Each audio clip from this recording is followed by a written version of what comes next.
More and more. More and more. It's that loud as hell now. More and more. More and more. More and more. More and more.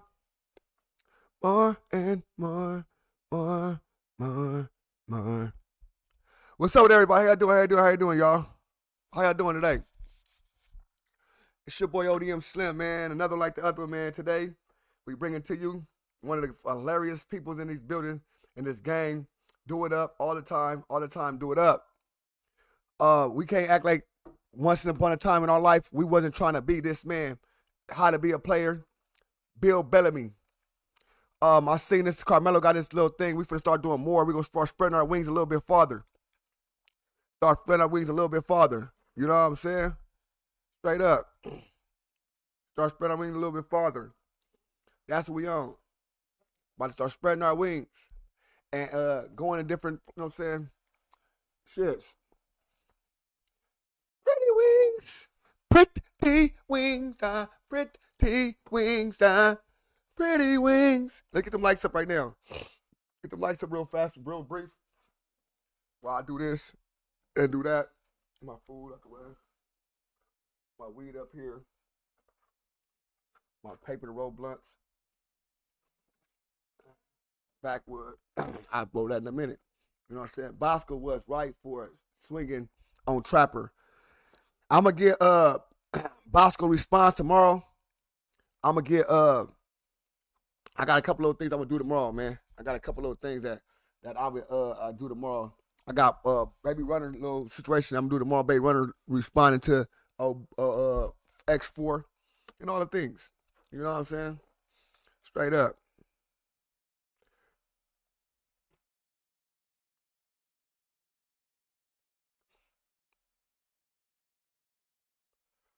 Bill Bellamy.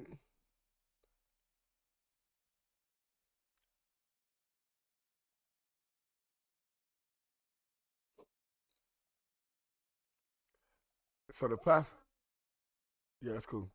Don't worry about it.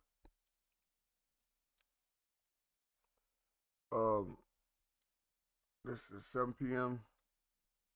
The path we're using today is 7 p.m. in Brooklyn with Carmelo Anthony. You know what I'm saying? I just found this out, seeing Carmelo doing this thing. Mike told him, man, hey, man, get out of here with your kid, man. I ain't even know Mike cursed. Man, get the fuck on. I was like, that's Michael.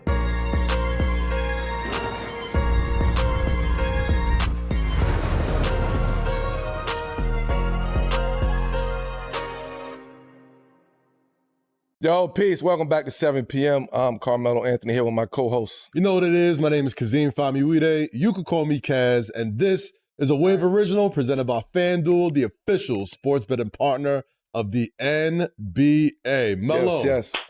This is going to be a fun one, man. I can't wait. I can't wait. Welcome back to The Hook, ladies and gentlemen. Today we have a great one in the building with us. One of the standouts from the legendary Def Comedy Jam era, classic stand-up specials, hit movies, and he was all over MTV. I was just telling him before we turned the cameras on, I'm like, yo, you was the first person I saw on TV as a person in media. Like, I want to do that when I grow up. But in addition to that, starring from How to Be a Player, Love Jones, Any Given Sunday, even the voice of Cousin Skeeter. Wow. He's done it all, man. That's a fact. You help shape comedy, man. Help shape culture. Man. And you have been part of some legendary moments in film, music, and sports. So we appreciate you pulling up, man. Welcome to The Hook, Bill Bellamy. Yeah. Welcome. It is an honor to be at The Hook, bro. Like, this show is really, really a vibe, man. It kind of reminds me of, you know, what I wanted to do when I first started. You know, I wanted to have an impact in the culture.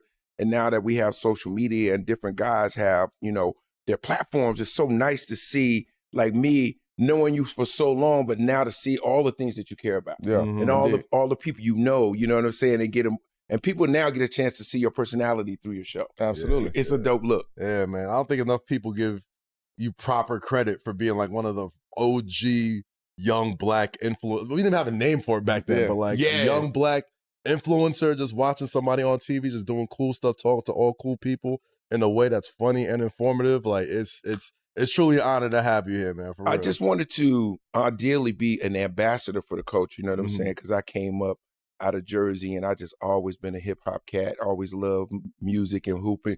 It was either like you was either gonna be a rap artist or you gonna go to the league. You know what I'm saying? So like that duality for me was who I am, and so getting that opportunity on MTV was just like so dope because it was a breakthrough moment in the culture where hip hop. Well, at that time there was rap, but hip hop became more the pop culture term. But rap was kind of like in the basement, you know, early 90s, late 80s, you know what I'm saying? So I'm coming into the game in 92, 91, and I'm right on top of the wave. So, you know, I was the right look, the right kind of black guy, you know, that they felt, oh, well, he's pretty saying, oh my God, he's very friendly, it's non-threatening. So, you know, they always be a little nervous. I wasn't DMX, you feel me?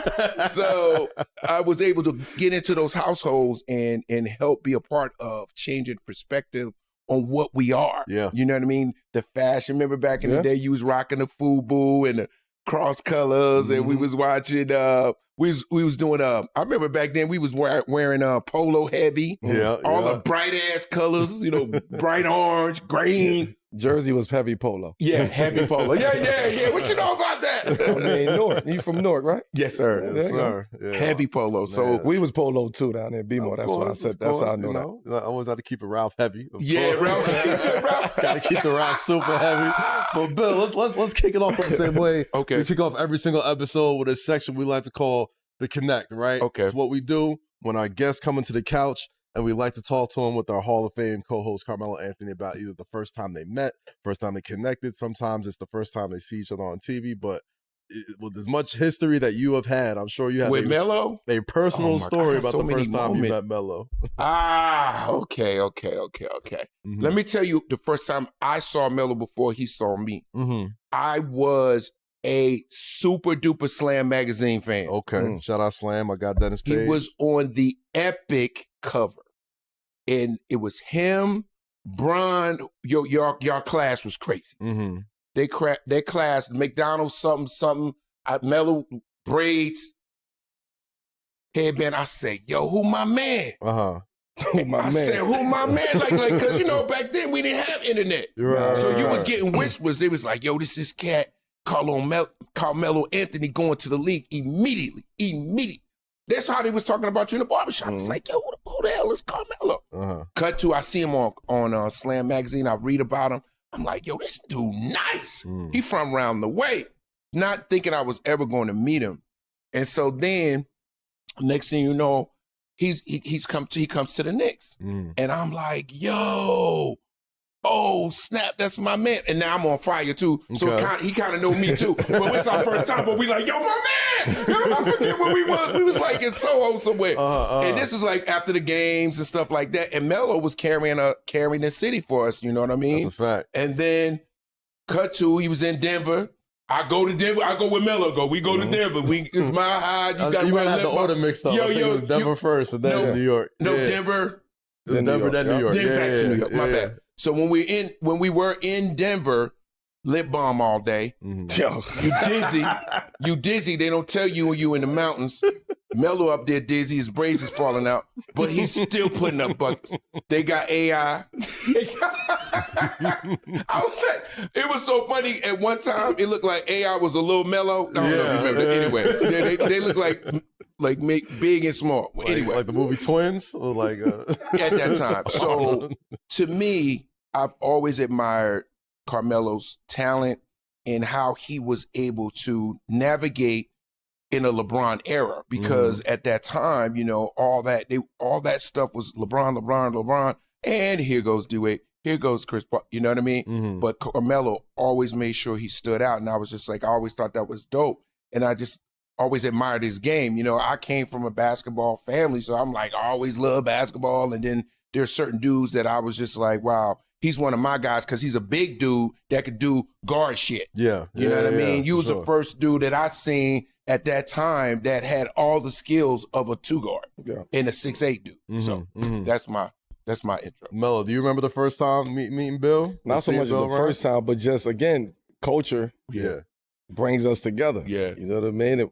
Obviously, we know who the fuck he is. You know what I mean? We all grew up on him. We He was watching Def Comedy Jam. Yeah, He's like 9. that's a fact. That's what we used to have on the DVD player. That's what we had, like VHS. Yeah, remember that? man, we got the DVD player with all of that. So this was always cultures coming together, whether we doing parties, sneakers.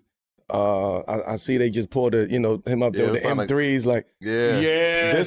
This goes back to what year was that? Do they know? Do you know? All right, so this is the M3. So if I'm guessing, that's like 07. It's gotta be 07, 08, right? 06, 07, yeah. probably. Yeah. Wow. Do you remember that night? I wouldn't if you didn't show me the picture. That's why I was like, what year? I'm trying to think where I was. And this goes to show you how impactful our culture is, right? Because basketball is culture, hip hop is culture, comedy. Yeah, big time. And like Melo just said, like it's just like a great synergy. Yeah. And everyone kind of knows everyone, but they may not have gotten a chance to meet them, but because they're in the culture and they're making an imprint. Of course. You know, I think we was trying to get him in one of the early Melo commercials. Yeah, we was trying to get, because remember I had Tommy Davidson early on in my first. Did? Yeah, I had Tommy. So in the first couple campaigns, so by this time the M3. We was trying to get Bill. I don't even know if he knows this. We was trying to get Bill at this moment, but the timing of something he had going on at this moment didn't allow us to do the ad. Damn. Absolutely. I could have had my Melo 3. See? Could have. And then that's when he came to the M3 release. Man, that's fire though. That's incredible. See how we do? Yeah, you know, that's the fun thing about this couch, man. Like anytime we have people come over here, it's always like a nice time capsule for a lot of people, not just for the folks on the couch, but definitely the folks watching at home. Because, absolutely. You know, a lot of us all grew up on Bill, but a lot of times when they come in, they're like, they grew up on Melo. And it's just like, it crosses all the generational, timelines for people like watching it at home. So, but you just wanted to be respected. A lot of y'all people in this chat don't know nothing about no Carmelo Anthony. It's respectable. A lot of y'all don't know about Carmelo Anthony. You know what I'm saying? Especially the USA team, Carmelo Anthony, the Denver Nuggets, Carmelo Anthony, even early, you know what I'm saying, New York Knicks, Carmelo Anthony. Y'all don't know about that. Y'all don't know about that. You know what I'm saying?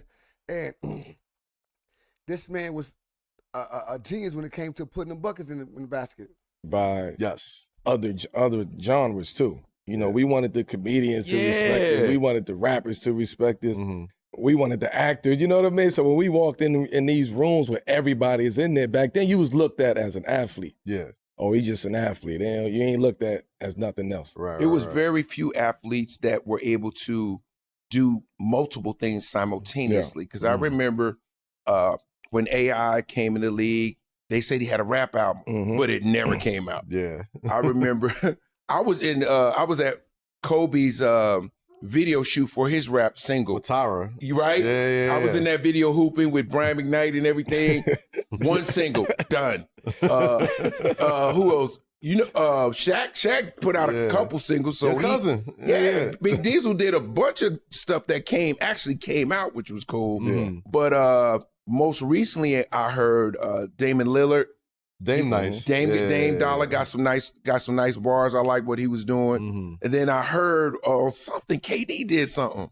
Yeah, he did a song. I think he did something. And it was solid. Like and then you got, was it LaMelo Ball? Which one of the Melo? It was Jello. Jello. Jello had a hit. I was like, yo. Because I was like, at least he got something. It was a smash too. Yo, it was a smash. Because, it was like, steal some sunglasses, you got to do something. Shout out to Jello Ball. Shout out to Jello. He's a joke, Jello. Don't be mad. Record deal for that. Shout out to him. Let's get into some story time, man, because I know you got some incredible lore to talk about just throughout your career. Take us back. Okay. You were filming on the same lot as Space Jam. Oh my God. And ended up getting invited to the legendary Jordan basketball dome runs. Talk to me about that. Obviously, Space Jam being filmed, MJ just getting back into the league, retiring. Yes, sir. And these famed runs that took place. during the making of Space Jam. This was epic. Got my tea ready for this. So I'm assuming this is 94 or 5. Yes, it's got to be 94, 95. 95, right? So I'm Syracuse doing Melo, no, for sure. That's one and done though, Melo. That's one and done. Syracuse Melo is one and done. Carried the team, national title. That's one and done though, Melo. You know what I'm saying? Denver Nuggets, first round pick. I'm doing my TV show on the Warner Brothers lot as well, but it's like on the other side. Okay. So I'm like, I'm on coffee break or whatever, and they was like, you know, MJ on the other side, and they built him a bubble. I was like, what? They was like, yo, man, Mike coming back to the league, and he working out in the summer, and the bubble is right in the parking lot over there, like lot 3. So I'm get off of work, and I see the bubble. I don't go over there. I'm having dinner one night. I'm in Beverly Hills, and Mike's there, whatever. And Mike is doing the cigars. He chilling. Yo, B, man, what's up, man? You all right? And nobody know how cool Mike is. Listen, you ain't around. What's up? You all right? I'm like, yeah. He's like, yo, man, what you doing tomorrow? I said, well, I'm working. He was like, yo, I'm doing Space Jam. I said, damn, what's up?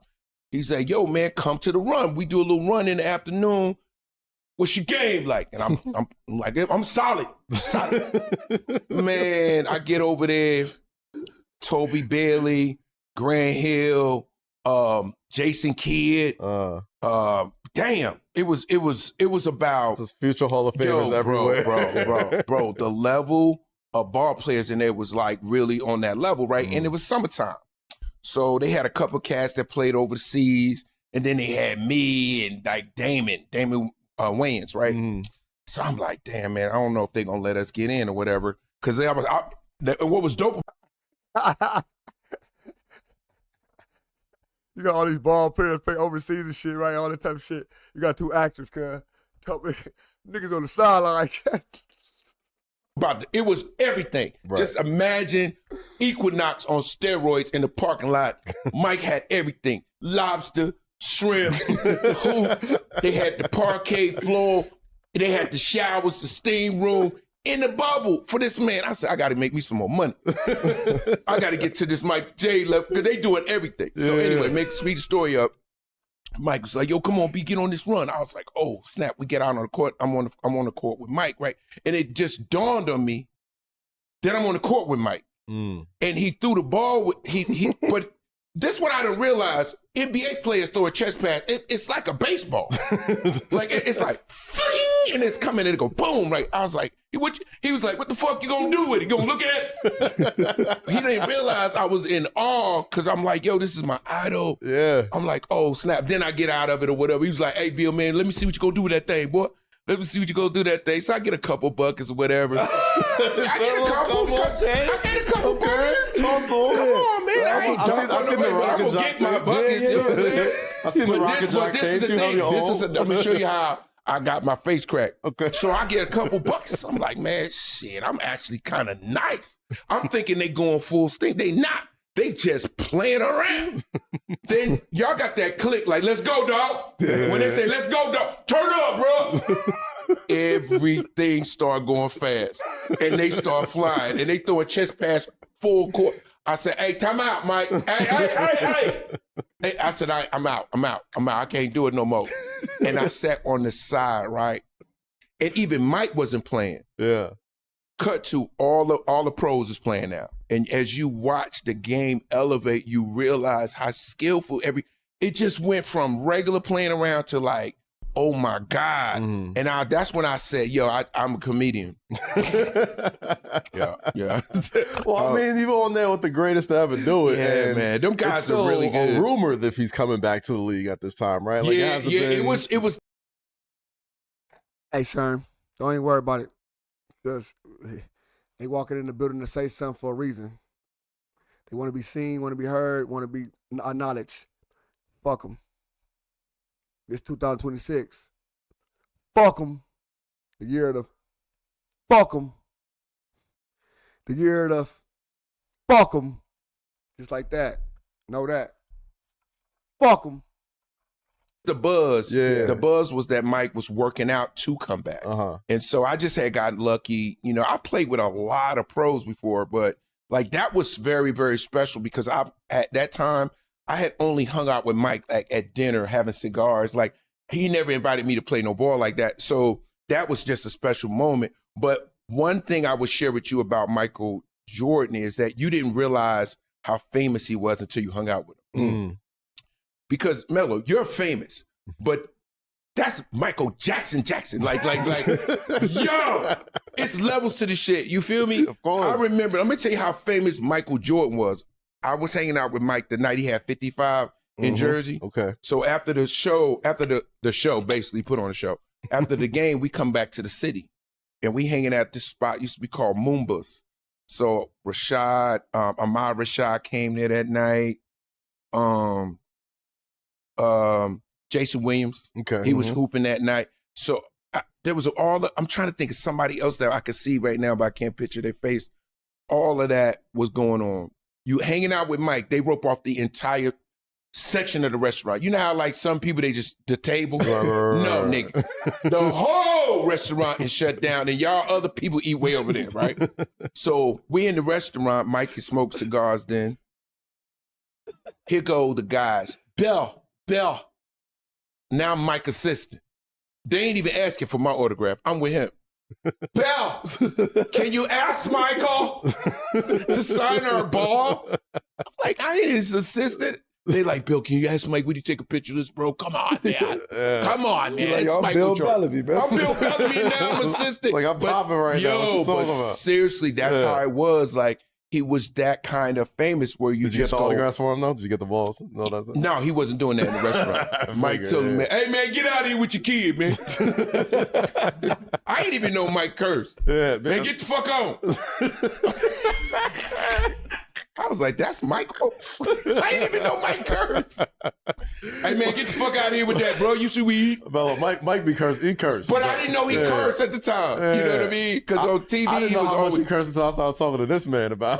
Am I lying? Nah, but he talking about a 94, 95, Mike, where he's just like, think about that. There's no internet at the time, right? Nah. So if you hearing the whispers of Mike coming back, it's like somebody is starting that. Somebody that's close by is somewhere. starting. Yeah. So for him to be on the same lot when MJ is starting to rev it up. Everybody was talking about it in Hollywood because it was like Michael Jordan's doing a movie, you know what I'm saying? And the town is this big, and he's the biggest athlete. So it was buzzing.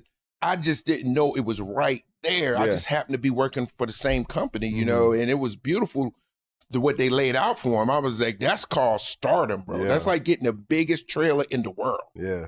Your own bubble. Yeah. There's still legendary stories being told about that to this day, man. I mean, Because there's a lot of cats that played there that summer. Yeah, lots of I guys. saw Grant Hill tell his version of it. A lot of people, Yeah, man. I mean, you was talking about your hooping experience a little bit. I want to talk about the Rock and Jock days, man. Yes. Like back on MTV. Like that's another talking about, culture with like comedians, artists, athletes, pushing the sports culture forward.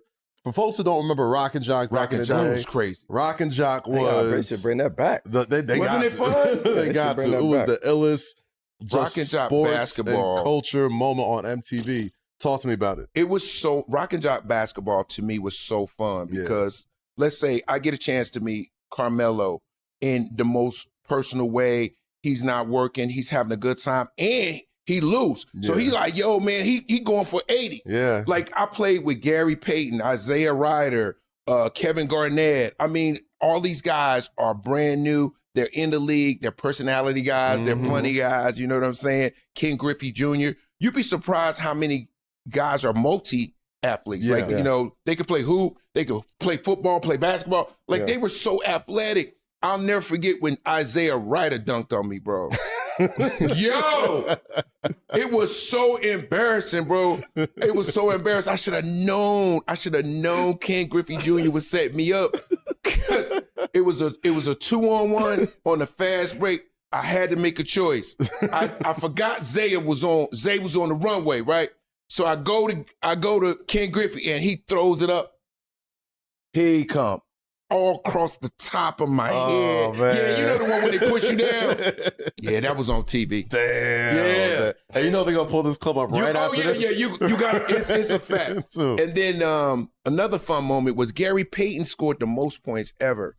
I think he scored 150 on my team, and then another 75 on the other. It was crazy. He figured out how to get the 50-point shot. 50-point shot. Yeah, remember the 50-point hot shot? spots too. Yeah, was real. Gary figured it out, so he was electric. But we got a chance to play ball with the guys from every aspect of sports. Basketball obviously was my favorite. So you would have singers, you would have obviously NBA players, you'd have some rock stars playing like Flea from Hot Chili Peppers. He was one of the guys who liked to play ball. Justin Timberlake.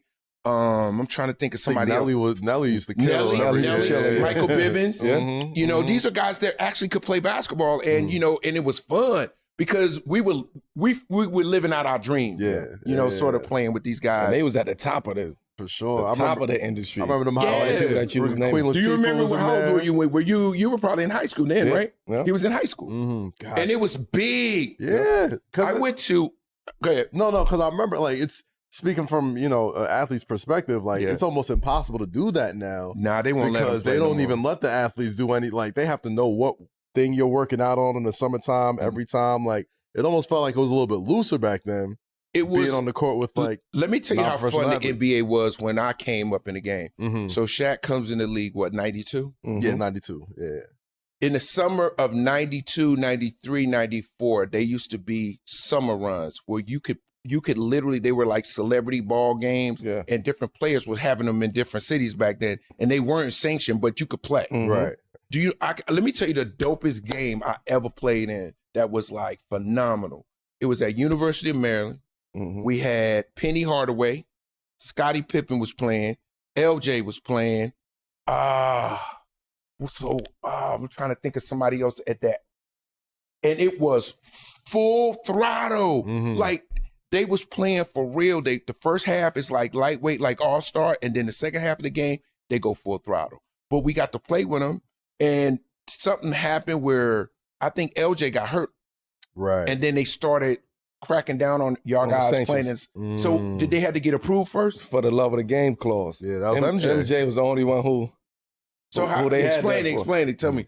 Well, you get permission to be able to play in sanctioned leagues or around the country. So, for instance, we couldn't play in the Drew League back in the day. We couldn't play in. You could go. Could you go to the Rucker? You couldn't play in the Rucker, right? You know what I mean? Because it wasn't. But it's sanctioned now. You now can do that all now. of those leagues are sanctioned by the NBA. Wow. Insured. That's all it means. You insured. You're insured by the NBA. Right. So Drew League. So we see how fast that grew. The Drew League, Rucker Park. You have. And down there in B-More and DC, you had the Kenner League. Yeah, right? You had the coalition, right? So that was one of them spots that you talk about with the pros. If you was from that area, or if you was a pro, you had to play in the coalition or the Kenner League. So those, Chicago had their league. Yeah, but back then, it was so much fun because if you were in the culture or you were a hooper, maybe you got an opportunity to play in those games. And then cats had their own teams too. Right. You know what I'm saying? Because I played with some of the best street ball players. I don't know if y'all remember this, Skip to Malou. Of course, Rafer Austin. So Rafer was a street baller. Rafer Austin's a surge shit. Skip to Malou. Rafer Austin's a surge shit. Rafer. Skip to Malou. At this time, we talking early 90s. My man, dark-skinned cat, he passed away. Alamo, yeah. Yeah. Black Widow. Bruh. Rest in peace. Bruh. Alamo was so bananas. I ain't never seen no shit like this in my life. I'm like, why you here with us? Alamo was nice. Alamo, anybody from New York would tell you Alamo was crazy with it. And there was a lot of cats like that would put on shows, basically doing shows, playing ball in different cities. And then if you were a hooper, you might hear about it and play, So that's why I have always had this big love for basketball because it's always been in the culture. And you held your own too. You wasn't just in there. Yeah, I just wasn't in a sweat. And one came out of nowhere. And one came out of nowhere, bro. Y'all niggas doing N1, niggas carrying and all type of shit. The N1 mixtape nigga was going crazy. Straight up. They had a little documentary about the N1 mixtapes and all this stuff. And you know what I'm saying? People, how they was getting paid off. Them niggas was nothing. Them niggas was just famous. You know what I'm saying? Okay. I wasn't a bum. I wasn't no bum, but I'll be honest. I always wanted to be a 1 or a 2 guard. I was like, if I could. But then I think one of them would play for the West Coast. One of them played for Rafe Austin. I think played for Rafe Austin. I think played for the Rockets, right? Just get to that next level of I just didn't have it like that. Like I just remember going when I was coming up, 5-star was like you had to get invited. Yeah. So there Shout was out Garfunkel. Remember Garfunkel? Yeah. So you had to get invited to 5-star. They had ABCD camp, and there was another one. And I was never there. And I used to always see, like when I say Melo, he was a McDonald's All-American. I was like, do you have to go to McDonald's to be there? I was like, maybe you got to eat a lot of Big Macs. Like, how do they know I was like, maybe they go to McDonald's more than everybody else. I was like, maybe I eat enough cheeseburgers to get on that team. We didn't know the hoop politics. I didn't know the politics. Yeah. I'm just joking. A lot of politics but the beauty of it was, for being a fan of basketball, it was the best of the best. You know what I mean? I always admired the cast that was the best of the best. And like I said earlier, Slam Magazine was the first magazine that felt hip-hop, felt basketball. You know what I mean? I don't know how old everybody is, but that's... Slam still doing their thing? Yeah, but I was there when they first came out. Like, I still got, like, the first 30 issues somewhere. Yeah, man. Shout out Dennis Page, man. That's the legend right there. DP! Let's switch sports real quick, because we just had Kevin Hart on the show recently. Okay. And he told us an incredible story from the set of Any Given Sunday. Now, it's not the Kevin Hart? Yes. How did he tell you the story? So let's get right into it. I'm sure we're gonna drop in that clip right now. Jim Brown, Bill Bellamy, one of the best storytellers in the world, tells the story about Jim Brown. They were filming Any Given Sunday. Kevin Hart wasn't there. He was. You want me to tell it? Please, Kev, talked about it. All right, so we on the set, right? How do you know the story? I'm like, Kevin Hart was in 3rd grade when we was doing it. So we on the set, right? Yeah. Jim Brown, OG. All right, we all young. We all like don't know Jim Brown personally yet, but he walk around, say, "Hey, how you doing, kid? You all right?" Like that hat. Like, what's up with OG?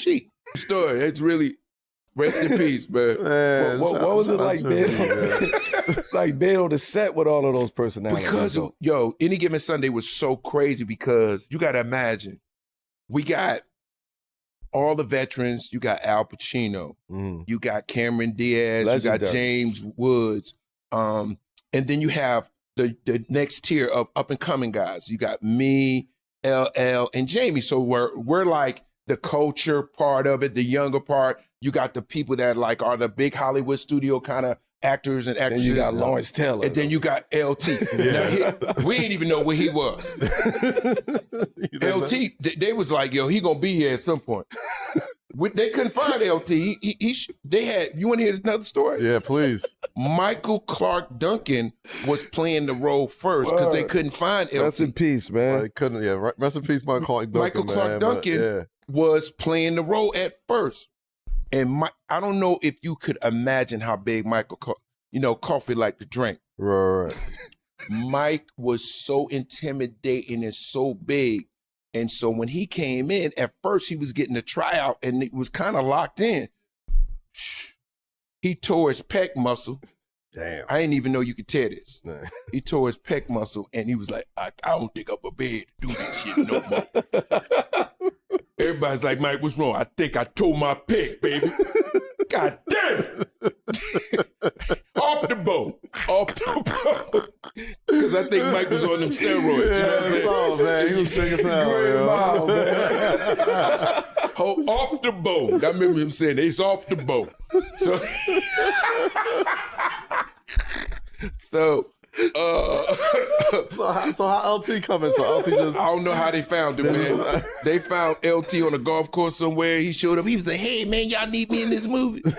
We was like, hell yeah, what's up? He came in, got to work. Rest was history, but they couldn't find him. Man, that's one of the most legendary sports movies of all time. To this day. Yeah. I know you're going to ask me about Jamie and them. I mean, come on, man. It's a legendary story at this point. It is. Jamie and LL and... Jim Brown, That happened in my trip. Man, shout out Jim Brown, I never told man. about that story. Really? Yeah. Oh, shit.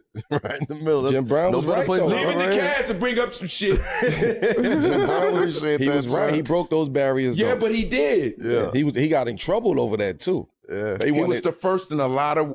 Jim Brown you never was want to be the first one as through an that athlete, door. As an athlete, like to social cross over activist. like that. Yep. No, but he was that type of a guy though. You know what I mean? He was a real one. Like Legendary. Just think, Jim Brown was the first to do a lot of stuff. Of course. And just imagine how he felt. That's why everybody was kind of like, oh, we didn't think of it that way. You know, people was in their feelings. But the way he painted the picture, that made us realize that what we're doing is important and we're looking crazy Setting on us this back a little bit. $70 million movie doing this street stuff. Yeah. You know what I mean? And he was actors. the pioneer. He was the pioneer who broke down them doors. Exactly. So that was a good thing. Oh, that just adds to the lore of Any Given Sunday, though, because you could feel the tension in the movie. Like, you could feel... Yo, it was real. Yeah, like any football... I think that's why the movie felt so real. Like, anytime you watch it, like, you could still sort of, like, remember, like, that mid-90s energy of, like, football around that era. Where it was And at that time, nobody could... That was the closest movie to give you the insight of what it was like to be in the NFL. Yeah. Do you know what I mean? There wasn't really any other movie that was so gritty and brought you into the life of the wives and the drugs and the tension and the you getting cut or you're trying to stay on the team and the doctors won't give you the money. You know, you playing hurt. Yeah. You know, all that stuff. Yeah, it felt dramatic, but like now we look back at it and it's like we know so much about the game and just through social media and everything. It's like, oh man, like to tell that story back then, like that was Hard Knocks. Crazy. As a movie, yeah. Yeah. FanDuel's the #1 sports book for same-game parlays. From points and rebounds to threes and assists, FanDuel is the best place to build your player prop story. Combine your favorite picks in select states, 7 support. Back in full swing. So match that energy with an ice-cold Sprite. Don't miss out on this limited offer. Imagine that. Let's switch gears just a little bit, man, because you mentioned your cousin, Shaquille O'Neal. So I gotta ask, man, he's known to be a legendary prankster. Obviously, you are a guy who I'm sure has cracked lots of jokes over the years. And boy, that's with Shaq. He grew up with Shaq a lot because he's looking at it, he's like popcorn. It's like, that shit is light. Yo, that sound kind of light. Yo, listen, man, pranking is fun until it go left, man. That's a fact. But when you Shaq, how far can it go? Like, what are you really gonna do? He's never going to do anything that's going to hurt you. That's how far he gonna go. But the taser was crazy because back then the taser was new. We ain't know how. We didn't know how it was fresh out the can. The guy who made the taser sent it to Shaq. I remember it was some like fresh out the can. This is going to be the new thing. The police force is going to be using it and shit. And, Shaq's, heavy on the law enforcement shit. So he was getting access. Did that inspire him to get into law enforcement with a taser? Yeah, I guess. Because he can't chase nobody big as he is. He got to tase your ass. I know it was the first one, too. They probably ain't regulate how many volts was in the shit. Bro, he had to ask him when you said, I'm not lying. He had the very first taser that came out. Because I remember they were brand new. And they said they're going to start using these when they can in law enforcement. Instead of shooting people all the time, they're going to start tasing them. Now they got the joint on the hip that looked like a yellow gun. Yeah. This thing was like had prongs on it or something. And they would just have to do this. Old shit in the 90s. Yeah, it's 90s. Man, I didn't mean to make you laugh that hard. We're going to switch it up. He said doodle. Who's the doodle man? But before we get into your 7 p.m. moment, man, you said you and Biggie felt like kids, man, when you met Michael Jackson. Yes, sir. At the awards. Like, what made that moment just so unreal for y'all? Wow. So you got to understand, me and Big is on stage. Big is having a moment too. So I'm already on. Big is coming on. I think this is roughly his first album. They're playing him heavy, hypnotized. They playing all 3 singles simultaneously on MTV. So now he's on. I'm one of the hottest comedians in the country. I'm on MTV, hottest VJ. And now Michael Jackson is doing something he never did before. He never teamed up with Janet before. Yep. So it was, if you go watch the clip, y'all probably got the clip. We both smiling like we in the 5th grade. Cause he was like, yo, nigga, that's Mike, man. That's crazy, nigga. And Biggie had that eye, so you ain't know who he was looking at.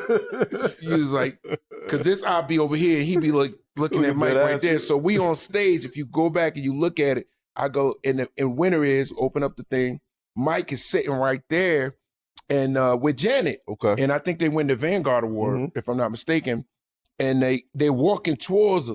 He was like, "Man, that's crazy, bud. This is Mike Jack, bud."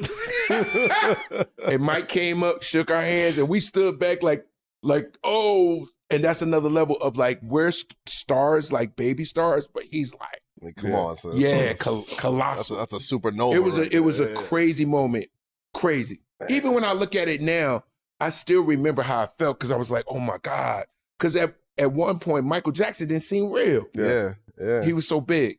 Some people got that aura about them when they walk into a room and it's like, you're a real person? Like, this is different. I mean, looking back at it now, like you in that classic pop, you've been in classic pop culture moments your whole life, but sitting there with two of the greatest musicians to ever walk this earth, Michael Jackson and Notorious B.I.G. Yeah. At the MTV Awards, like you look back at it now, it almost, how does that even happen? It don't even seem real. Like, man. You know. But when you all hot at the same time, that's the beauty of the culture that, Melo said earlier. He was saying how the culture will put you at the table. Mm-hmm. You know what I mean? If you find your way in to the culture, whether it's sports or music or art or whatever, cats gonna respect your hustle. You know what I mean? Mm-hmm. I mean, man, I'm Tupac. Same thing, Unfortunately, we lost so many great people. Whitney Houston. I mean, I've interviewed all these people, and they brought us so much talent. Yeah. For such a small window of time. When you think about it, it's like, damn, Tupac did all that in that little window. Yeah. Biggie did all that in that little. We still talking about Big. Mm-hmm. Crazy, man. It's amazing. Crazy. It's amazing. Like, I don't know folks that, I'm sure the folks that watch this show have an appreciation for the MTV years. And because you can't go back. You can't go back to it, man. That's nostalgia. Absolutely. Sure. All right, Bill. We have a special segment on this show called the 7 p.m. moment. Okay. This is a point in your life, personal or professional, where you're at a fork in the road, a moment where the choice that you make send you down a very, very specific path. What was your 7 p.m. moment? It's so many. Well, my first 7 p.m. moment would have been when I decided to resign from my job. I got out of college. I worked like 2 years in sales and marketing. You went to Rutgers? I went to Rutgers, and I got this job at Leggett & Myers, and it was a really good job out of school. I was what they call a regional marketing manager at the time, and I had a company car, I had an expense account, I had insurance, like I was like Mr. Corporate guy, suit and tie. Mm-hmm. And I said, man, I want to be a comedian, but I don't know how I could do that shit. And I remember coming over here to New York and like going to Harlem, going downtown, going to Mid-Sound, doing these little 5-minute, 10-minute spots, hoping my car didn't get towed and shit. Mm-hmm. And then I was like, damn, man, this shit is fun. And I'd see Chris Rock in the club. I see Dave Chappelle in the club. I would see Eddie in the club. Like, dang, man, this is where the real comedians at in New York. I said, I got to figure out how to get in the game. And so I came to that fork in the road where I was getting a promotion that was going to give me all this money, corporate-wise, send me back to school to get my master's and do all that, or bet on me. Mm-hmm. And I felt like smothered when I thought of that choice. I felt like I would never be happy doing that, but I was willing to risk it all for this. Mm-hmm. And so that was my first 7 p.m. moment because I quit my job with no parachute. Mm-hmm. I think I had saved about 15 grand. Yeah. And I said, yo, I could pay my rent. I bought myself like a nice little used Honda to get to my little gigs and shit. 92. black and gold with the suede seats, Accord. And I said, I'm gonna risk it all. And I've never worked again in my life. Never had to work again. Man, so how long did that last as far as like jumping out the corporate world into really feeling like you made it in comedy? Like, was it a long? Well, when I got on Def Jam, I knew I was out of here. Like, He's like, not that long, yo, no, I'm gonna tell you, I knew It's like doing Def Jam was like going to the league for me. I was like, yo, I was like, if I get on this show, I'm gonna kill everybody. That was my whole thing. I was like, I'm gonna kill everybody. I'm gonna murder everybody that touched the stage. Ain't nobody gonna be able to touch me because I was already hot in New York anyway. I was like, yo, if I could just put my set together, I said I just need my 5 to 7 minutes, but I gotta have straight nitro because it's gonna change my life if I do it right. And so when I was practicing in the different clubs, I knew I was on fire because people was passing out laughing and shit. I said, yo, I gotta do that on TV.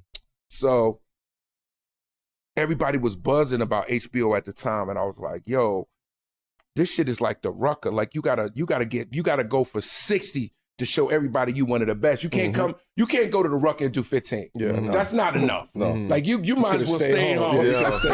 You gotta leave with a nickname. You gotta leave with a nickname. You gotta go in there and you gotta get it. So that was my intention. I said, yo, if I go and rip this HBO shit and this shit about to blow, I'm gonna be out of here. And I remember the feeling when I did the set. It was electric. I remember like I did everything right. I didn't miss a joke. And then I just said, I'm Bill Bellamy, and they went crazy. I said, yeah, I'm out. I knew it. I knew it right then. I was like, yeah, when this aired, it's a wrap. Next thing I know, TV, movies. Yeah, that was legendary, though. It was legendary for many reasons. Many reasons. Not just that, but like, you know, some people could say you originated what the kids call Riz nowadays. Right. You know, you created the term booty call. Right? Just messing around. You created the term booty call on that Def Comedy Jam stage. Yes. And did you know during that set that term would have the shelf life that it has? I had even no to this day? idea it would be locked in for the rest of the culture like that.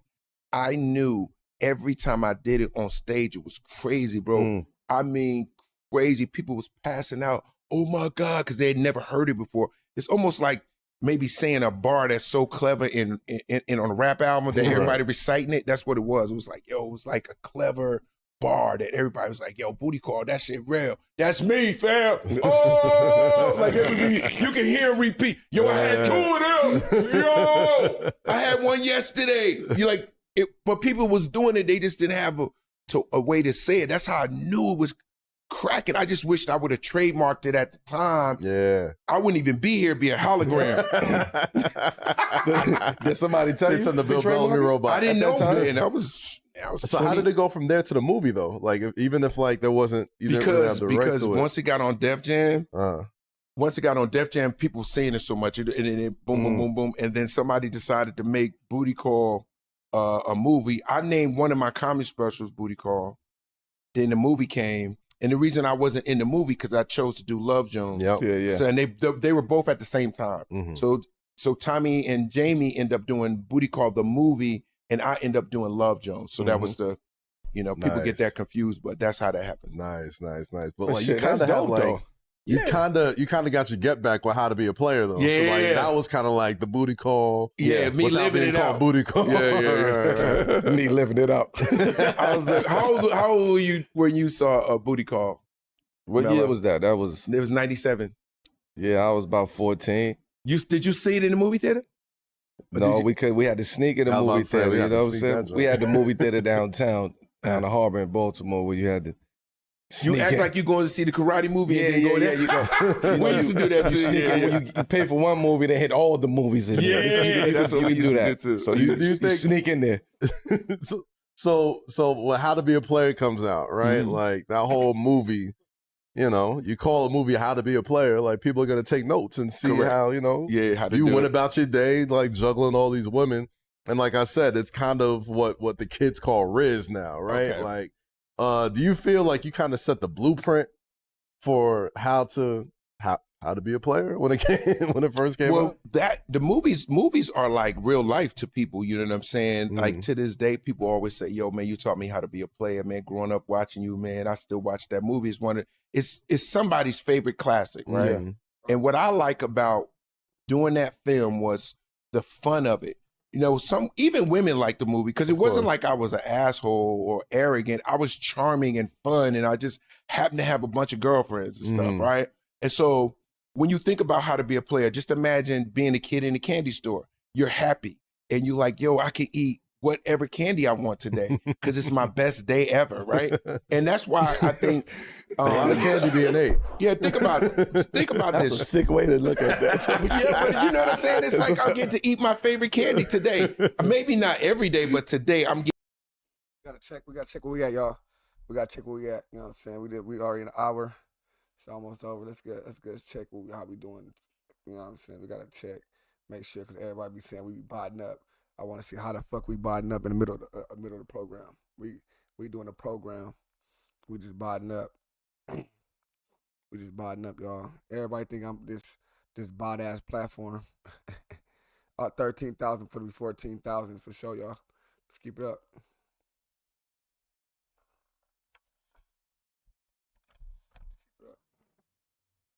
Getting to eat all my favorite candy. What kid wouldn't want to do that? And so,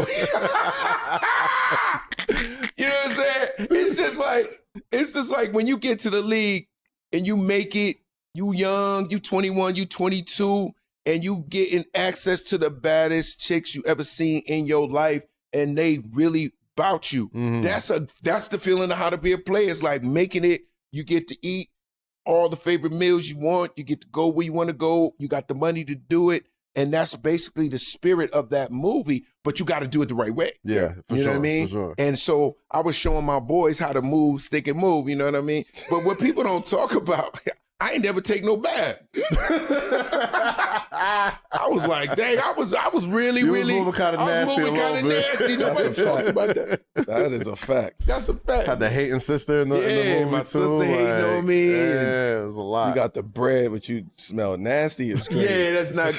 And you know, I had a guy come up to me not too long ago. He was like, yo, you made me organize my closet like how to be a player. And I forgot about that scene. Remember, I had all the sneakers. Yeah. Like, it looked like a store and stuff. I was like, damn, that loft apartment was fire. Super fire, man. I'd never seen in my life a black guy that had an apartment like that in a movie. Yeah, man. It made everybody want to have a loft. It was a classic, man. Yeah. Absolutely. Now, you said you set the tone. I mean, you sat and talked about stories with MJ. Mm-hmm. The MJ. Right, Jordan, two MJs. Jordan and Jackson. You know what I'm saying? Biggie. Yes. Like, you was around Pac, you was around all of these people, and then you extend that to Bernie Mac. Yes. Like, what did you learn from being around Bernie Mac? And you throw Jim Brown in there, too. Jim Brown is my favorite comedian right there, man. Bernie Mac is a menace. the ultimate guy. Yes, sir. When it comes to that. But being around Bernie Mac, what did you learn from that? I love Bernie Mac as a big bro. Like, he just embraced me, man, like, in a way, like a spiritual big brother. We clicked immediately. The first time I met him, I just knew he was special, bro. And we did Def Jam the same time. And he was from Chicago, obviously. And you see how I'm smiling, because it's nostalgia, because Mac had one of the best Def Jam sets ever. Ever. Bar none. I don't know. Oh my God. If y'all don't know what he talking about, nigga, Bernie Mac had a Def Jam special segment, nigga, on crib. Man, I was a kid, man. I remember watching, I think that's part two or something, number 2. The man, I remember talking about pussy in cans. Talking about, you know what I'm saying, going and playing basketball, getting a 6-pack of pussy and going in. You know what I'm saying? That nigga talk about his final joke, though, was like a motherfucker. He said, I never get the motherfucker that said he a punk. I never get a punk. He said, I went to jail. I see these niggas in the jail. He said, hey, he said, I was no punk. I ain't telling them my boys. He like, I never got that. What the fuck is a punk? He said, you ain't hear this motherfucker for another motherfucker? He said, man, I be in a court jumping up and down. Boom, boom, boom. He's like, with his hands up. Nigga, Your Honor. He said, who are you, punk? Punk. He killed that motherfucker, shot him in the head 2 times, shot him in the head 3 times, and tried to call you when the line was busy. That shit was so funny, cuz Bernie Mac was a motherfucker, cuz, for the guy. I was a kid listening to that shit. Oh my God, who the fuck calling me? This Baby Rock. Baby Rock calling Joe call. Nobody ever. He created. I ain't scared of you, motherfucker. Right? And what people don't know is there was a comedian that got booed. He was the first comedian that got booed at Def Jam. And everybody was like, oh, we know they boo you on a TV show. Mm-hmm. And Bernie said, they boo it. Shit. I got some foot in another fucking head. Bernie came up with that phrase, changed his life. Next thing you know, Bernie Mac is on tour with us. We on the Def Jam bus together, tour bus. I'm with Bernie every weekend. He stayed at my crib. I stayed at his crib. Like, me and Bernie became brothers. Then we end up doing a movie together. Obviously, How to Be a Player. We did Who's the Man together. That's a fact, you know what I'm saying? So like, me and Bernie, we really, really, really tight. And he used to smoke Cools, I think it was, maybe Cools, maybe Newports. I can't remember, but he always had a Michelob. Okay. Like the little, you remember the little a Cool and a Michelob is crazy. Yeah. That's some real 90s real old shit OG right there. And Bernie, I'll never forget that he told me this one day. He said, everybody that can't come up with you can't go with you. I'll never, and he just said that to me one day. He said, little bro, I want you to know, man, everybody came up with you can't go with you now. You're going to have to cut off some of these people because I blew up so fast. I thought I could bring the whole hood with me, man. I'm like, come on. He was like, nah, all these people, you gotta weed that out. And he was the first person to sit me down and just kind of like make me stay level-headed and say, hey, man, stay focused. You talented.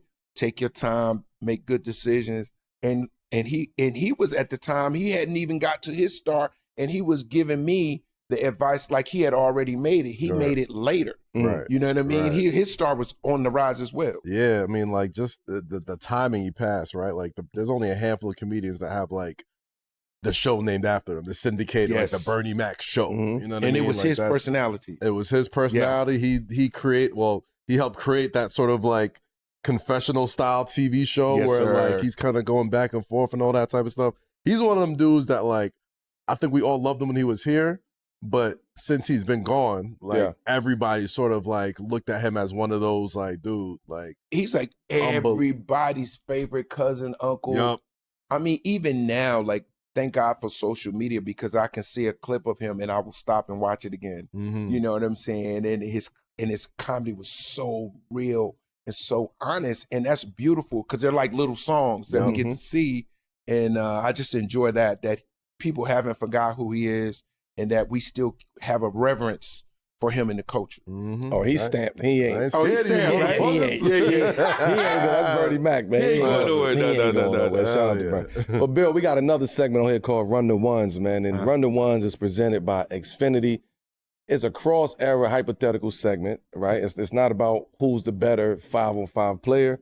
It's about who runs the court in a one-on-one battle. Yeah, man. So think of it as like a basketball versus, right? Okay, go ahead. We've had a lot of people on this show. We've had these run-the-ones, and they get very intense. So are you ready? We're about to go through. Let me sit up. Let's go through a couple, all right? Now remember, this is just one-on-one hoops. Do I need some water? 5-on-5. We got some water, right? You got some tea. Yeah. We good money. When we talking hoops, get some water, man. Hey, yo. These run-the-ones have been getting very contentious. So hold on. I don't even know what these Jersey Run the Ones or these? Is it a Jersey one-on-one? Nah, I think we just go straight 90s. All right.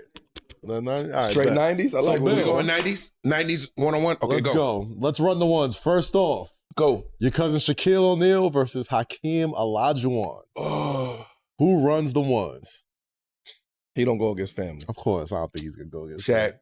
Yeah, I mean, I think he's just gonna take him down and just abuse him. It's not gonna be real. We've had conversations about Shaq during the show about run the ones, and it's almost unfair to talk about it. And like, if Shaq can't back him down, then it could get interesting. Yeah, but Shaq gonna back him down. And quiet as kept, Shaq could put it on the floor a little bit too. So of course. But I'm saying as far as like, if you gotta get a bucket, you cannot stop the man in the paint. Yeah, like, you know, it's as the resident Nigerian on the show, like, you know, Hakeem was somebody who gave prime Shaq some issues. Oh, he give him the boogie. Like, but you gotta understand, Hakeem could boogie with it, but like, he was a finesse player. Yes. Yeah. You know what I'm saying? Shaq was dominant. Magnificent footwork, magnificent smooth.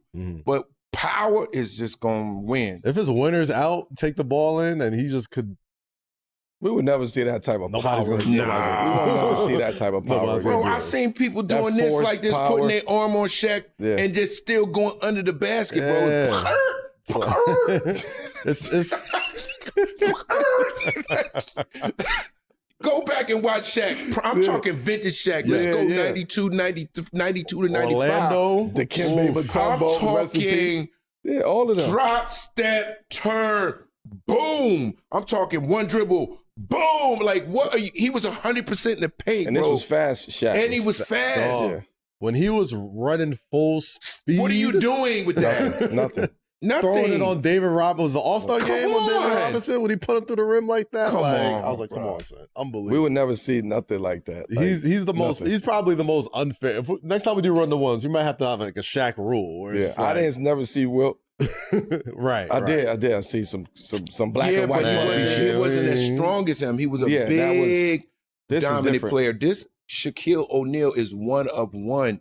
You cannot describe it. I agree. It's crazy. Yeah, I agree. Yeah, he changed the league. He changed the rules of the league. Yeah, they That's how hack a dominant he Shaq was. and all this kind of He's shit. too dominant. Unbelievable. All right, so we going Shaq. Shaq's Go. always gonna That's a win one of these. What else we got? Ooh, I like this one.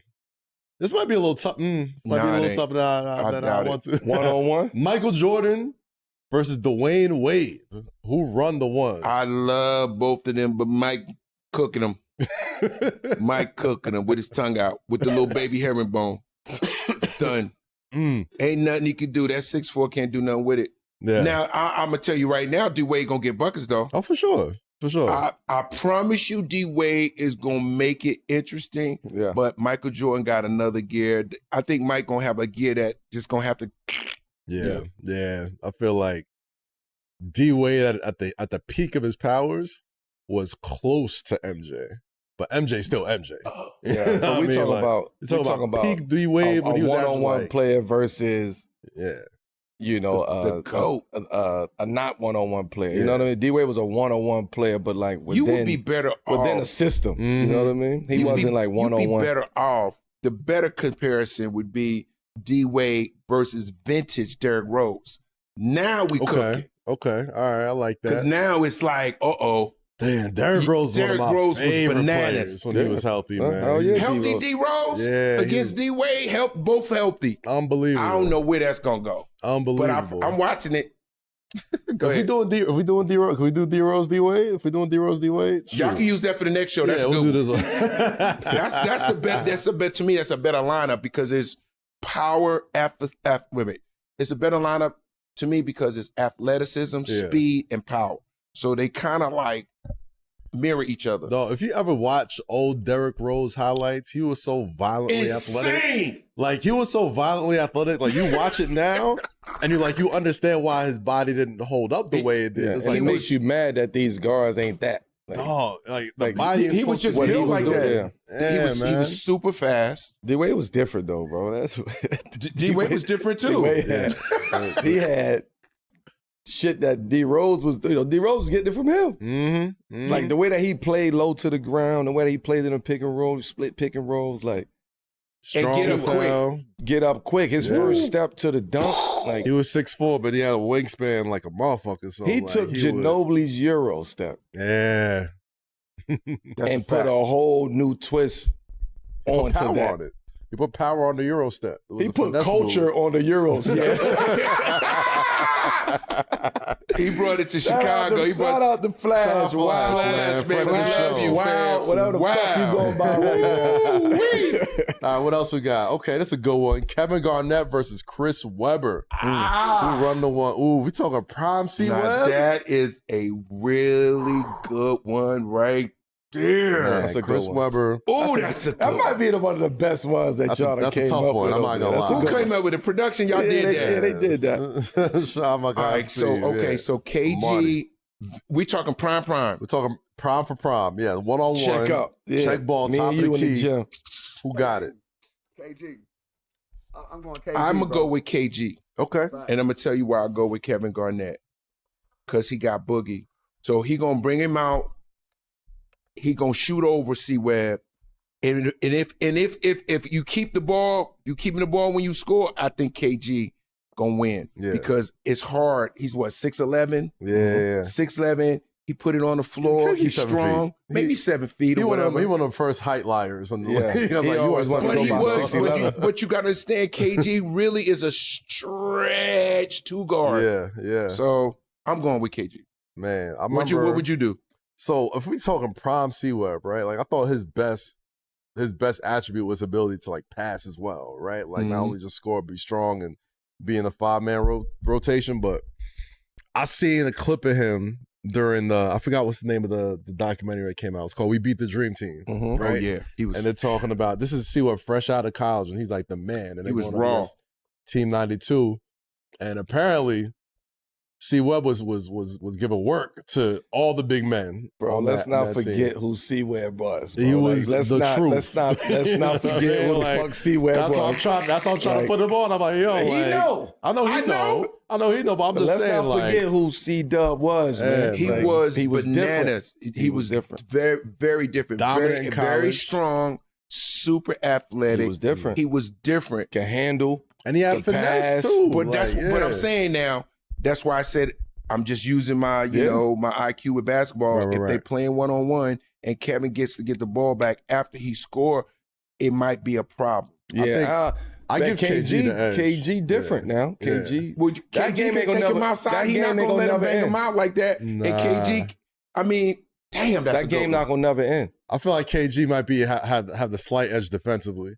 Like I think he'll The get into height? that. Yeah, like I think he'll get into them. C-Web is slapping the ground on the floor, 10, 6, almost 7 foot. doing all that shit. C-Web that height too. Of course. But I think KG's a little bit more Garnett, nimble. though, I got to go with KG in that. I just think Kevin Garnett just got a couple little more attributes that's going to help him win. He's not going to smoke him. Nah, he might win by 2 buckets. They're running What it do you back go? after We every play game. C-Web It 6'10". can go either way. Best out of three. Best out of three. Yeah. That's never going. That game That's never going. never That's gonna be tough. Yeah, That's that's a good gonna one, be a though. shit talking game, a fouling game. They gonna hack. You talking about two killers going after each other. Shout out C-Web, man. He don't get enough love in the current generation. This is what I'm trying to say. Love it. Let's not forget about Chris Webber. Chris man. Webber's We know definitely- we love Ticket. Of course. You know what I mean? Ticket is a lot of our favorite power forwards. Let's not forget about C-Web made it. he's one of them huge favorite forwards. Of course, man. You talking Fab Five? You talking? He had all of us wearing black socks. Kings. Cats was getting their hair, bald head, cutting our It's two hair off. guys who's like Threw the Charles power Barkley through the forwards. rim on a commercial. the power your power forward favorite power forward. Yeah. Like he's one of them. C-Web.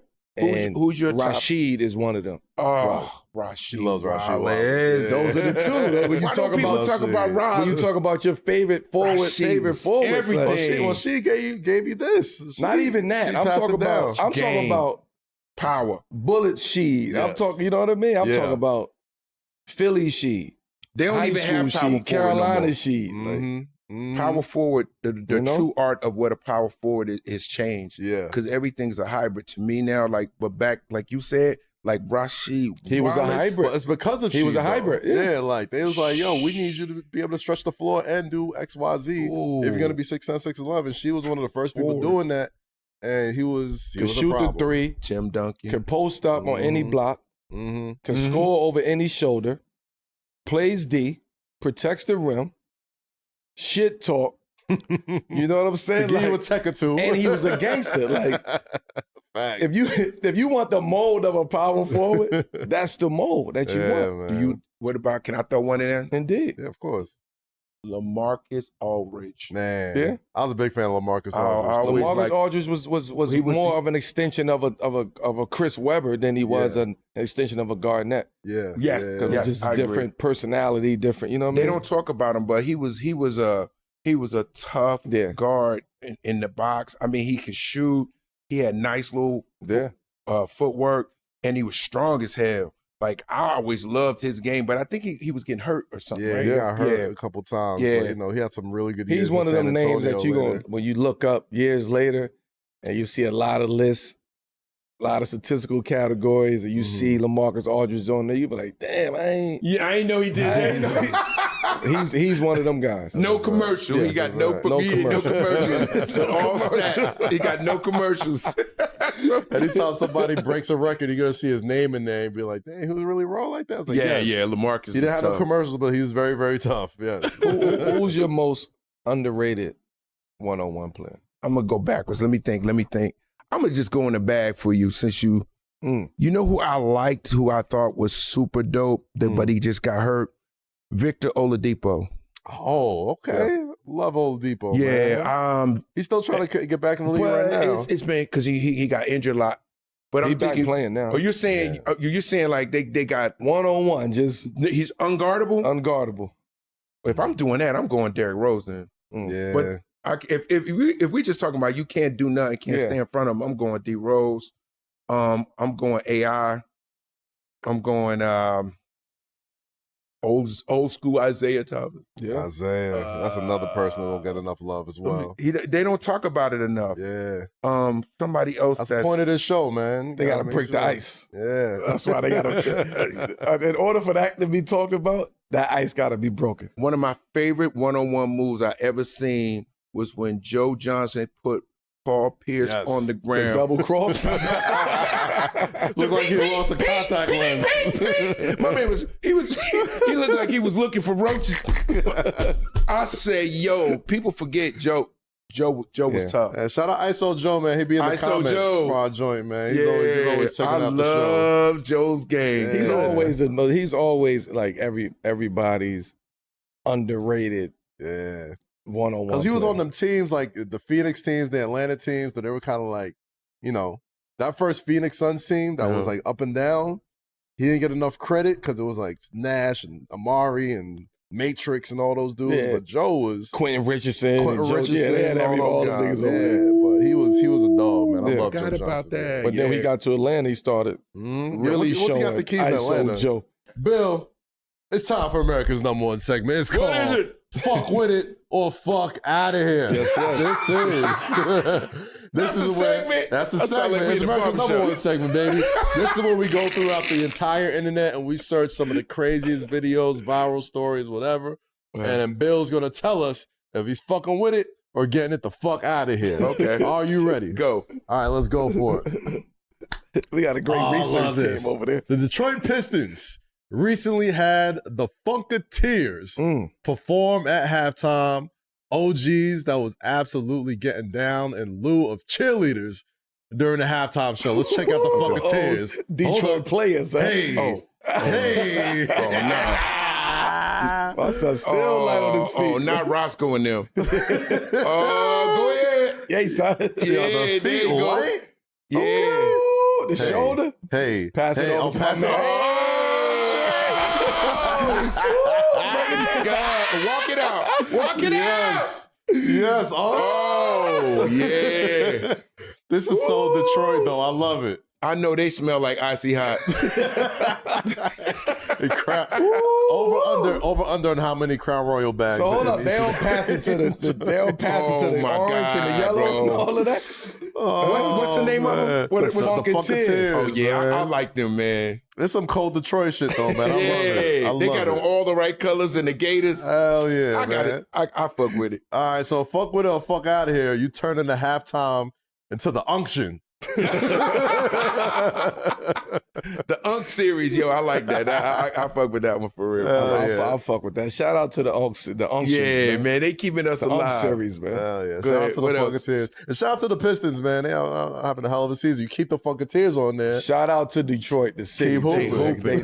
This is good for the city of Yes, Detroit. sir. Yes, You know what I sir. mean? For the city of Detroit. All right. Janarian TV over on IG apparently.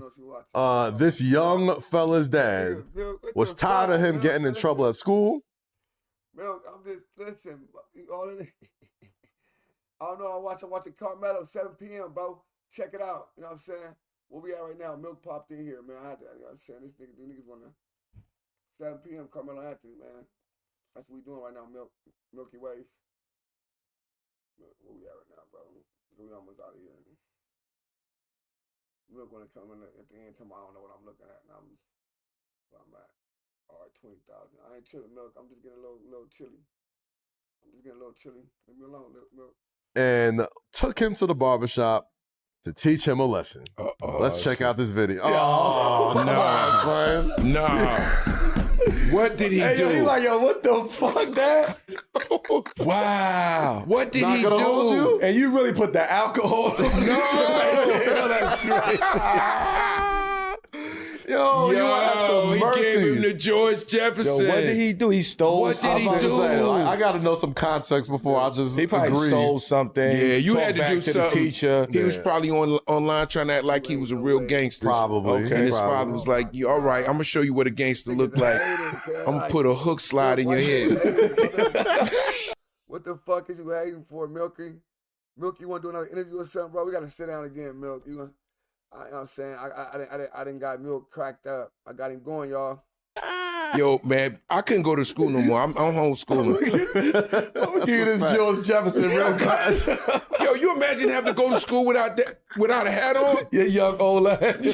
Oh, man. You got a 12-year-old face and a 64-year-old head. Yo, But yo, God this is shout how out you to know. this father though, man. That's Yeah, that's real some shit. gangster That's what I'm shit. saying. Man, That's shout out some to his good pops, man. parenting. That's a real dad right And there. this is That's how a you fact. know. Why don't he just do the whole back too? Why they gotta just do the front right there? This is how you know that he deserved it too, because you got to go to the barber and tell him like, yo, this is why we do it. Because no barber want that on his resume. Let me get a half runway.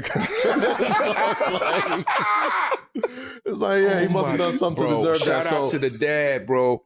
That's that right there. Is some act right. Yeah. Yeah, You don't act ain't- right off of You that. ain't doing that again. Whatever he did, he is never doing it again. After that Shout out to the haircut. youngest, man. So, That should Bill, be a- fuck with it or fuck out of here. I fuck Hitting with your it. kid with the moving on up Give since it- they want to be a comedian in class. Listen.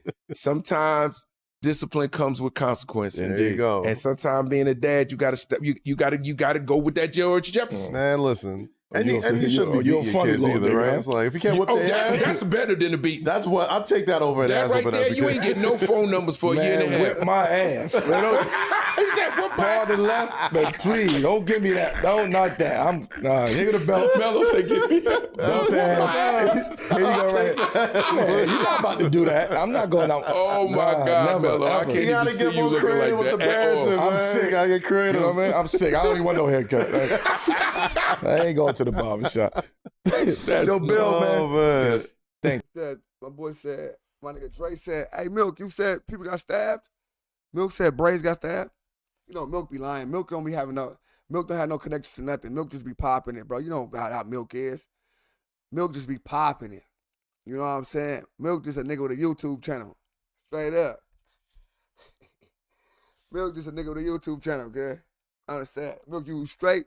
You need to do an interview or something, brother. You know what I'm saying? You need some help on game. You like I'm saying, what's up? What's up, Milker?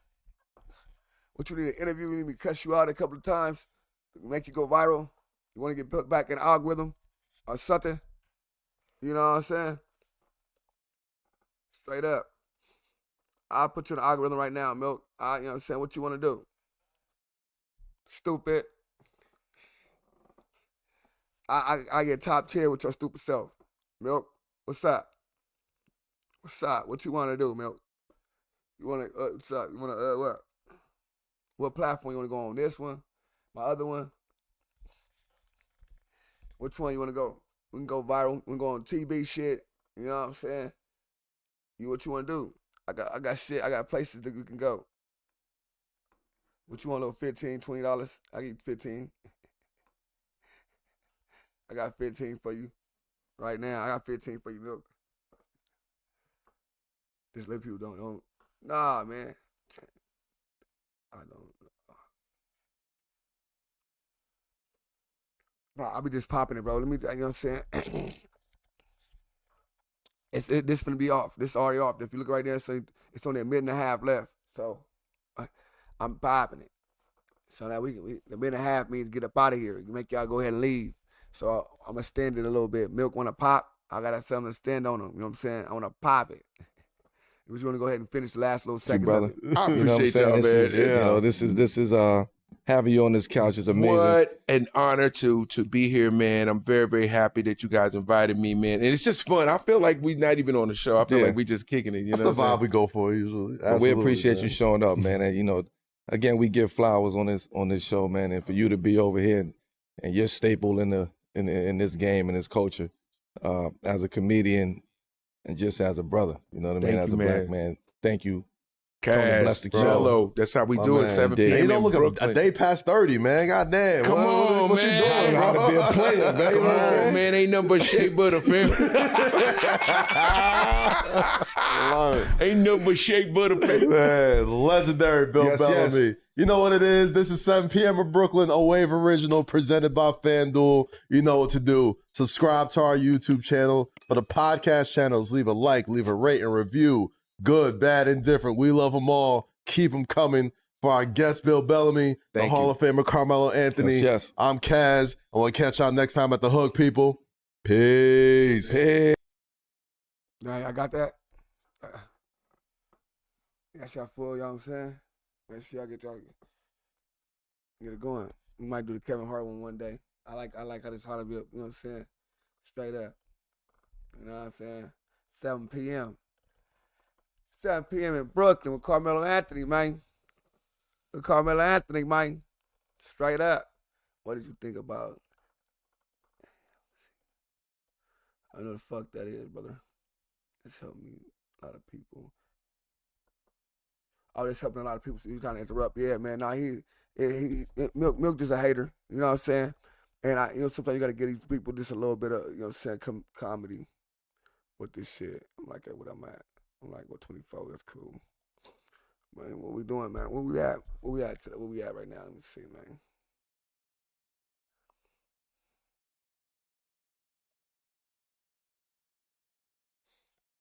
Where we at? Where that might.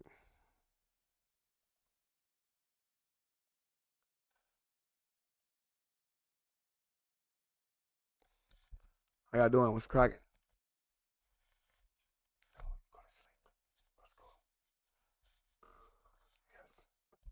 No, you don't. You're right. That's a good one. Huh? Yeah, that's what I was. Yeah, no, it's not. It's a little looking day. Yeah. What's up with y'all though? How y'all feeling? You know what I'm saying? That man wish he can, you know what I'm saying, have it his way. This ain't Burger King, right? This McDonald's, baby. I'm loving it. This McDonald's, baby, I'm loving it.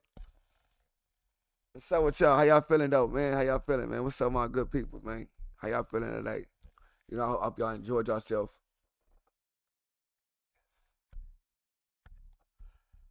You know what I'm saying? I hope y'all feeling good. I'm finna go to sleep. My birthday, old ass, man. Hey, this is your birthday, man. Happy birthday, man. That's what it be like, man. Some of you don't got time to be out here like we some young motherfuckers. We out here gotta be, you know what I'm saying, doing it right.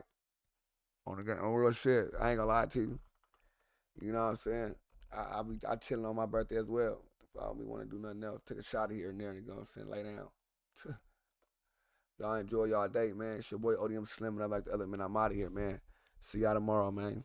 I'm gone. All my Discord, and you already know we